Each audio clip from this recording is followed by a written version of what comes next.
Okay guys, welcome to this training. This training is going to be about your ego is your greatest ally, how to make your mind work for you, a comprehensive systems framework for integrating your mind to be an ultra effective ally.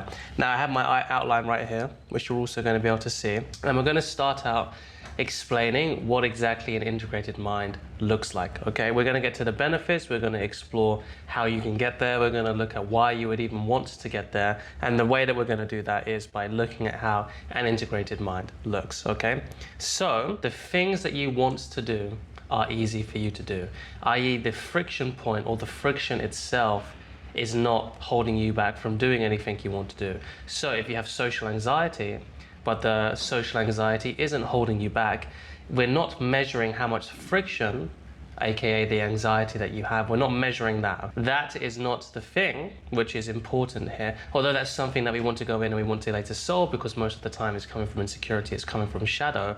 We want to be able to just see, are we able to go and do the thing? That is the main metric here. So is it easy for you to do things? Are you able to overcome friction? Does friction even have a hold over you?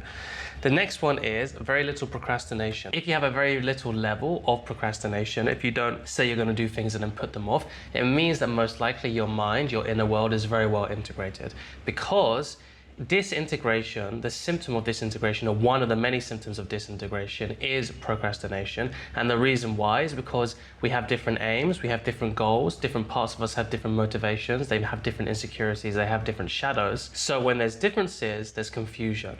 When there's confusion, there's fighting and there's conflict. When there's fighting and there's conflict, we say we're going to do one thing, we end up doing something else.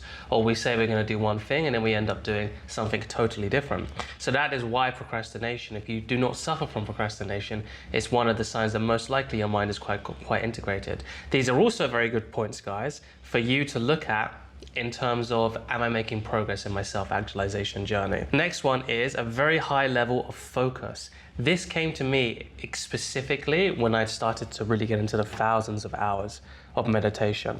Now, that's one path of getting there. Doesn't necessarily mean that it's going to happen for you guys, okay? You can get there in a much, much simpler way, getting rid of insecurities through shadow work, leveling up your way of thinking, your system of thinking, your comprehension of thinking, your perspectives, but also by doing the right mindfulness work. And it's kind of also a skill. That's why I'm actually going to put an asterisk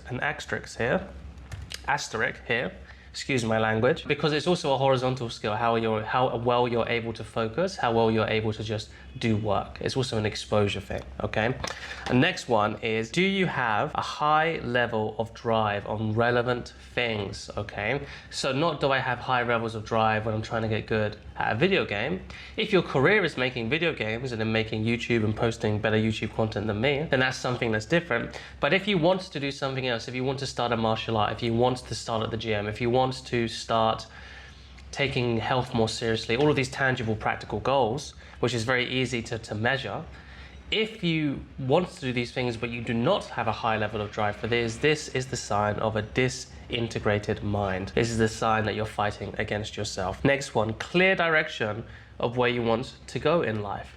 Now this is, again, a caveat. Sometimes direction, sometimes purpose takes a little bit longer, and this is not one of those cookie cutter channels. It's just trying to dictate and narrate things to you. This is all said within nuance and complexity. So if just because you don't have a clear direction right now doesn't necessarily mean that your mind, your inner world is disintegrated. No. Is it maybe a sign that something's going on? Yes. Which is why I want you to use this list, is use it as clusters, right? So when I read, I forgot what his name is, but he was either a CIA agent or FBI agent. He has a really famous book out around reading body language. Some of his stuff was really useful, some of his stuff was really not. What was one of his useful things is he used to say, I don't measure based on one or two things out of place. I measure over a prolonged time and in clusters. So if in a cluster, this person is acting more anxious and like he has something to hide, that's when I start to see maybe this person is lying to me. This is the same for when we're measuring our internal progress, when we're measuring our internal issues, okay? We want to see there's clusters first, a pattern first, and then we can go in. Otherwise, we might create narratives that are not there. Very little indecision, similar to what we talked about before.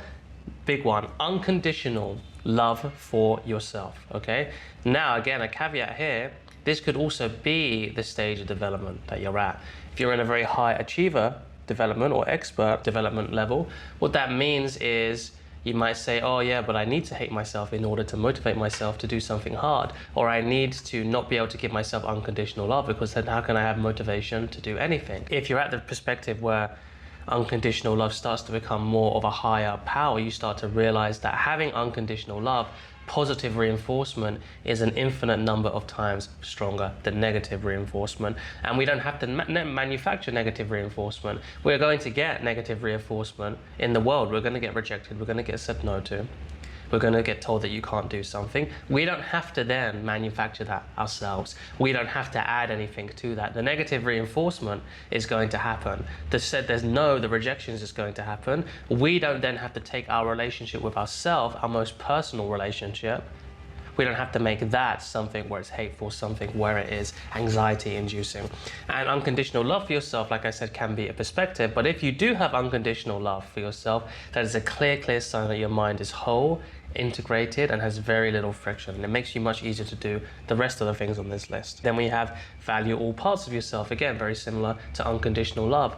No matter what a part has said or done in the past, or no matter what you might have said or done for the past, can you forgive yourself, okay? Because otherwise, we might think that not forgiving ourselves and beating ourselves up is helpful, but really what it's doing is just adding extra weight, adding an extra anchor that we have to drag into the future with us. Feeling like you're always being helped by yourself, even if you're not perfect. What this means is, do I have a perfectionistic standard for myself? Do I expect the perfect things for myself? If the answer is yes, it means you are adding an unrealistic expectation of yourself, and that can make us maybe, shoot for the stars, you'll end up at the moon.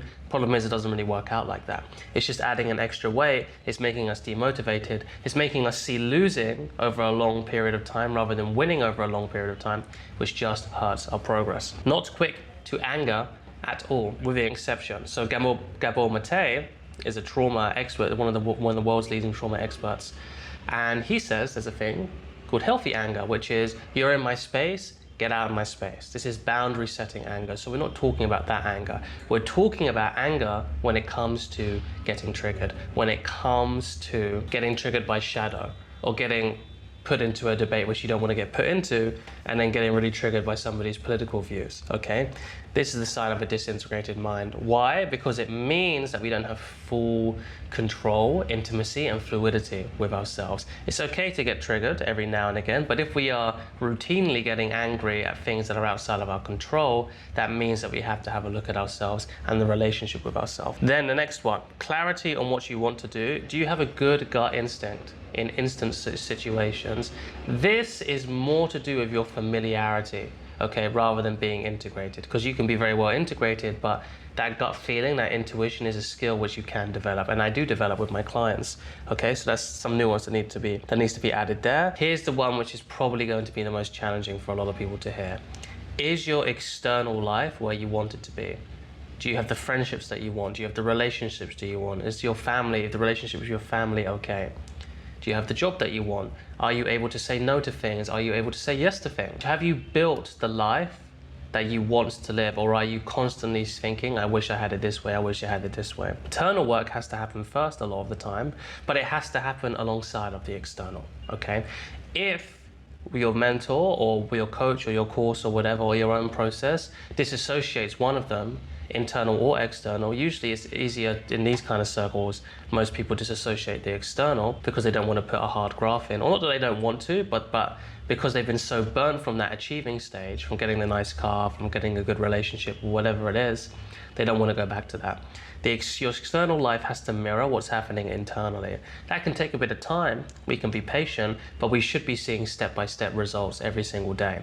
It doesn't mean that we need to put pressure on ourselves. It doesn't mean that we have to be seeing big results, but are we doing the things that are needed to take us there? And this can be the most confronting for people to look at. So we're going to move on to the next phase, which is, what are the signs of an unintegrated mind? I'll just really paint the picture for you so you have a real clear understanding of where we're going, and it makes the rest of the training much, much easier. Procrastination, okay? I've already spoken a lot about that. It doesn't need to be said more. Indecision on basic decisions all the way up to complex ones. So it's a spectrum, like most things.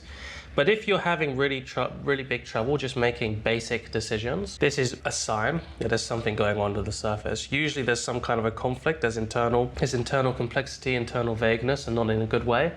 And we can't actually follow through on making a decision. So I just ran a free training. Well, it's not a free training, it was actually a 2.5-hour live stream for a product that I was going to sell from 300 to 500 euro, the most practical guide to shadow work on the internet, which is available right now. I was just talking about it on that, but we go into a map, a framework of motion, which I got from one of my big mentors, Kim Barter, which is you can have there's 5 different stages of motion in life, in our problems, in whatever, and you can have blocks and strengths around either of them. Those are autonomy. Do I have the autonomy? Do I have the belief that I can even do something? Initiation. Yes, I have the autonomy, but do I feel like I can start something? Yes, I have the autonomy and I have the initiation. Do I feel like I can follow through?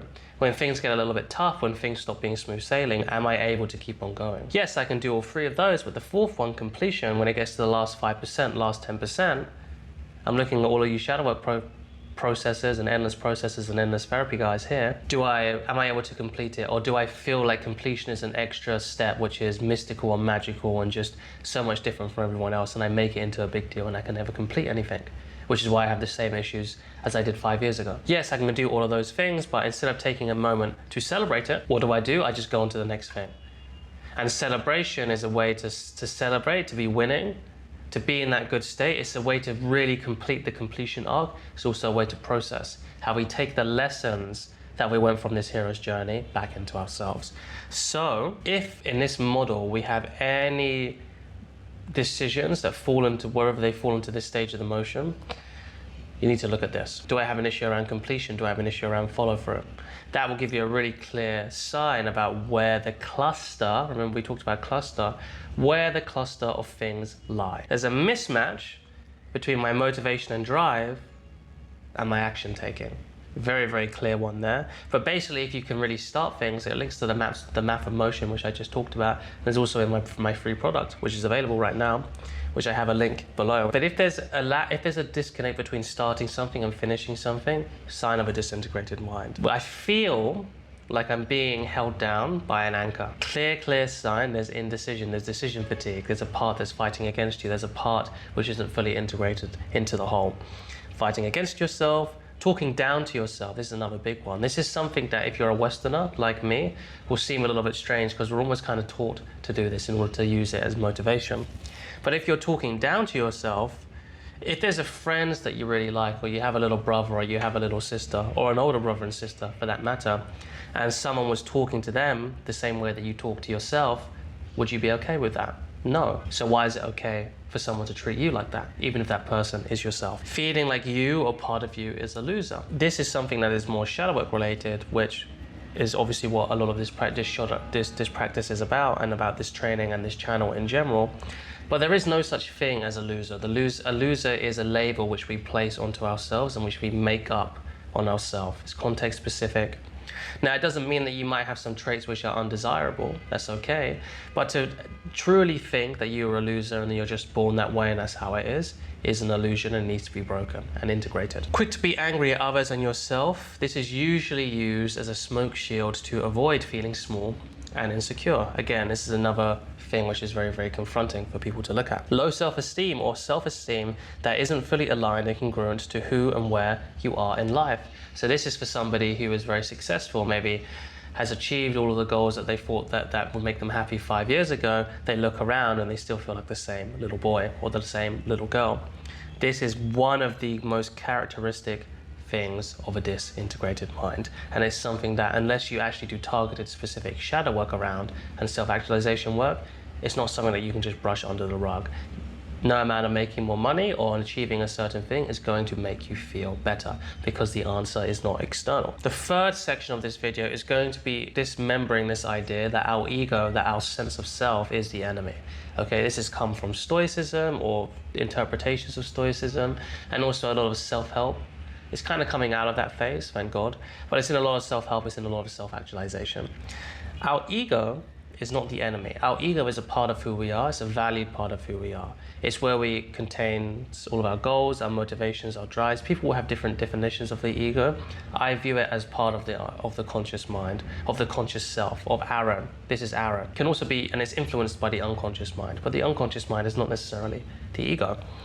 So we need to understand why the ego might feel like it is our enemy, because the reason this conclusion has resonated with us or it's come into our mind is because, at least from our perspective, we feel like it's actually speaking the truth. Now, every time I've gone deep with a client, every time I've healed and integrated their mind more through shadow work, and also just from normal coaching and myself as well, had it done to myself by mentors and myself, the ego is almost always trying to help us in a way or a perspective that is outdated.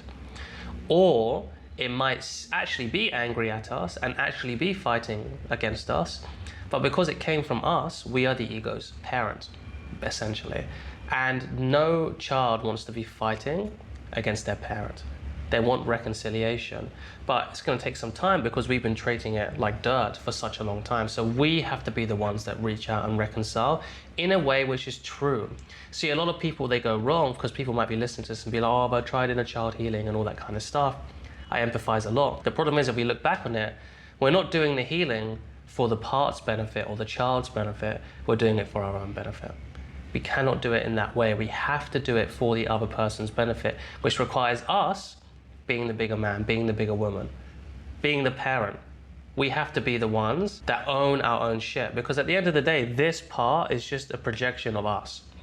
Okay, so we have to be the ones that are in the driving seat, the responsible ones. Like I said, it comes from a few ideas around Stoicism and how to look at the mind in quite a simplistic way. In my opinion, it just creates divides and division between us. That is the big thing, as well as adding an extra friction. It's a narrative that adds friction internally, and as long as we have that, there's going to be friction internally, which makes things which makes things much harder to do, like I've outlined in the first 2 modules. Here's the other dangerous thing. You can get trapped in the illusion that you're actually making progress by getting angry and fighting against yourself and pushing through things and all that kind of stuff. And you can get somewhat decent results that way, but they burn out and you're still at the same perspective that you were 10 years ago.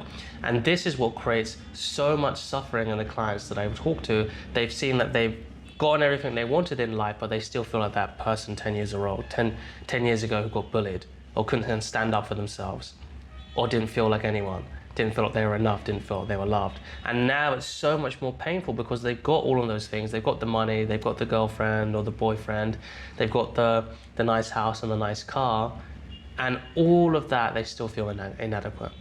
And that's something which is very hard for people to recover from. So what we want to do is move from the frame that we are competing against ourselves to we are collaborating with ourselves. There's an old African proverb. I know Africa is a big umbrella. Don't worry, I'm not just saying Africa is a country or something like that, which says if you want to go fast, go alone. If you want to go far, you have to go together. And that is a perfect analogy to what we are right now. We are a collective, a democracy, a commune, a communal group of ourselves. Now, obviously, there's us, there's Aaron. There's not like actually a split personality of Aaron here.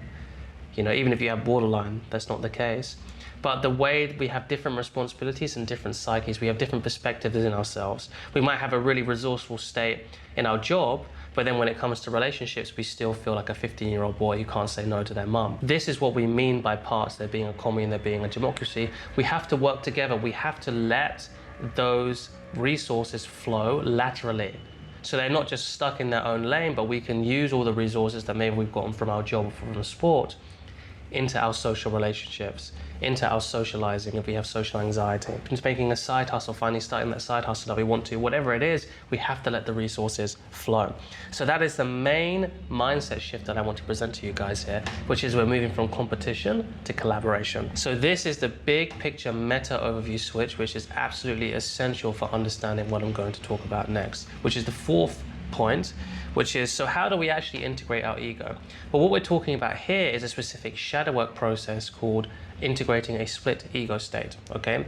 So it means that there's a part of us which is less mature, less wise, has less of a good perspective, less good at making decisions, but for whatever reason, it's walled off from the rest of us and is either causing friction, causing disturbance, hence why we might have social anxiety, or it's actually ruling that area of our life altogether for whatever reason, and it's making decisions. So we don't just have friction and something is harder than it needs to be, but we actually feel like we cannot do those things. And this is something which I go into really, really big detail in my whole of my coaching system in the product which has just come out. There's a split ego, there's such a thing as a split ego state, an introjection and a projection. You need to understand all three and the context of all three, otherwise you'll be doing damage to yourself internally, because each of them have a different healing modality. And if we do the incorrect healing modality, then we can end up integrating a shadow even more, or an insecurity even more than it already is. Like I said, it's all free, guys. It's not a paid program, so I can send that over to you guys whenever you want to. But in this video, what is most important is understanding when we have an ego state that's split off from ourselves.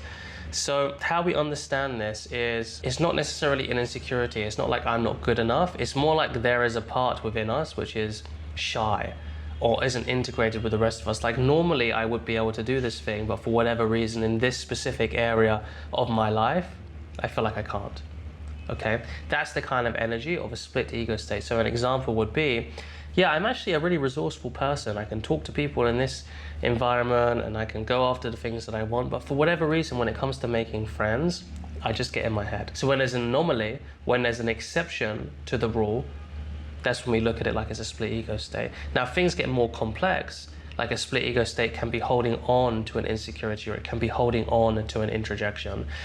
And for those, we have to work on it like it's a split ego state and an introjection, which again, is what I cover in my product. You know, it goes into a 2.5 hour long video detail around all of this to make sure that you guys understand the whole big picture. I'll leave that for the product, because right now it will take so much of my time to explain it.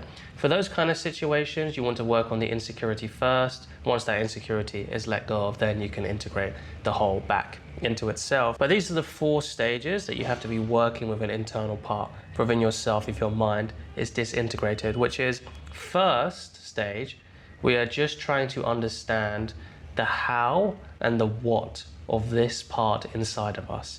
How did this part come to be, and how did this part come to be locked off or walled off from the rest of us so it's not integrated? If you guys aren't comfortable with the word parts, you can just use different parts of my mind, but I will use parts just because it's easier. And then you have to understand the what caused this and what is continuing to cause this. The continuing part is the thing which I see a lot of people gloss over. And to be honest, I don't see anyone really talking about it in this kind of explicit way. Something has to be sustained within us. It's not just about how it happened and what happened for something to be there. This thing has to be constantly sustained second by second inside of us, inside of our internal world, okay? So we need to also get to the understanding of how that is being sustained right now. And it's just understanding, okay, guys? We're not trying to change anything. The same way that when you try to change somebody's mind, there's all that pressure and people feel it and they push back on that pressure, okay? It's the same way that people will respond to you in this. Or when I say people, I mean parts of you inside yourself, the perspectives inside yourself, the mind within minds, okay? Second part, what we're gonna do is we're going to befriend it. We're not gonna try and change it. We're going to say, you know what? I completely understand where you're coming from. And guys, to do this, you have to actually take the time, have the empathy and compassion, which is a whole separate video, which I have tons of content on this channel, which is all about that, developing the unconditional loving witness. You have to actually mean it. This person is you. They know when you're lying, right? You know when you're lying and you're bullshitting to yourself. Unfortunately, we do. We can't put our hands up and be like, oh, I didn't know. 99% of the times we know, and it's because we share the same mind. It's all part of the same ecosystem. It's the same with this. We actually have to put aside our differences and befriend it, and be compassionate to yourself as well. If there's this part which has been sabotaging you, or it feels like that, it's okay to be a little bit angry. We don't have to be perfect either. We can give ourselves the space, the time, and the compassion to do what needs to be done. But what needs to be done is we need to make sure that it feels like we are genuinely its friend. Third stage, from this friendship, we transition into guardian, protector, advisor. because now this part trusts us, it feels the love and compassion that we have towards it. Now we can start to nurture and guide it properly back into our loving arms, essentially back into the whole. So there's a story of this guy called Daryl Davis. He's a black dude, and he's made a few hundred people from the KKK quit. And how he does is he goes to KKK rallies, he shakes their hand, he introduces himself, because racism and bigotry, they all stem from the same place, which is ignorance. It's not coming from a place of wisdom. It's definitely not coming from a place of compassion. Now, Daryl Davis, he provides those two things. He talks about it in a different way, but this is essentially the principles that he's doing. And these people can see, wait, everything I've been told about black people is wrong. So this way of thinking doesn't resonate for me anymore. But Daryl Davis had to do the first two stages first. He had to understand it. He had to befriend these people. Because if you're an outsider, essentially what we're working with here is belief-based systems, which is one of 4 systems that you can work with. There's ego-based systems, belief-based systems, thought-based systems, and awareness-based systems. But when it comes to belief-based systems, which is where most of this stuff is going to be lying, which is why I'm talking about it right now, is that if you're an outsider and you try and offer advice and guidance, they're not going to take it. It's like Republicans and Democrats in the US, right? If someone knows you're a Republican and you're trying to convince a Democrat, they're just going to say no. And it's the same the other way around. So you have to first fully understand their perspective. Only when you fully understand someone's perspective and walked a few miles in their shoes can you befriend them. And only when you befriend them can you start offering advice which they're actually going to receive, hear, and take, because they're your friends.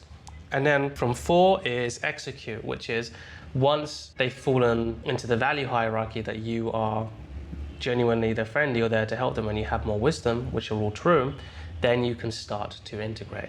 Now, integration, all that means is you start to bridge the gap internally between yourself. This is a very natural process that happens when you've done the first 3 properly. If there's any friction, you just go slow, you take your time, you check to see with the part, what's stopping this integration from happening. So you have to do some troubleshooting as well. But this is the structure that you need in order to integrate your mind and get all the benefits that we just talked about in this section right here, right? This is how you get this, because if you don't, then this part's gonna feel like an anchor, it's gonna be fighting you, it's gonna feel like you don't care about it, and just like teenagers who need attention or toddlers that need attention, it will act out, and we need to stop that. So concluding thoughts on the system I have given you. The system is as follows. Look at where we are experiencing the issue locally and globally in our system. So we want to be specific whilst also seeing if we can connect it to a global theme. If we can connect it to a global theme, then once this issue gets healed, it will affect all of the other themes in that global system. But if this is one of your first times doing shadow work, or if this is one of your first times stumbling across me, just start small. It's perfectly fine. We can just start with the issue, because if you just solve this issue, most likely that will provide a lot of relief and ease, a lot of suffering in your process. And we want to start with small wins rather than just trying to bite off more than we can chew. So depending on where it's coming from, we execute and go to the area to meet this problem where it is at. What that essentially means is once we've diagnosed the problem, we can see if there is a part which is governing this part. Now, like I said, there's introjections and projections, which I talk all about in the product. So we need to understand the distinctions between those two. It's not just in my product, by the way, guys. It's also in all the free videos which I put up here, which I go into extensive detail. And it's in my playlist, which is one of the first playlists I ever made, the first videos I ever made on this channel, actually, which is all about the practical guide to shadow work. I think that's the playlist name, but I'll put it in the description link below. So we need to understand the distinctions and heal them accordingly. When it comes to a disintegrated mind, a disintegrated ego, that would be because there's a split ego state, which is running aloof, so to say. It's going to be doing like Heart of Darkness style. Once we've found this part, we go through the 4 different stages of resolution, and then we troubleshoot. If something's not working, we troubleshoot, we check in with the other perspective, what's going on, what can we do to help? And that right there is how we stop feeling like our mind is so disintegrated, procrastinating, like there's a big mismatch between where we want to go and where we actually are, and we can stop feeling like there is an anchor holding us down. Enjoy, guys.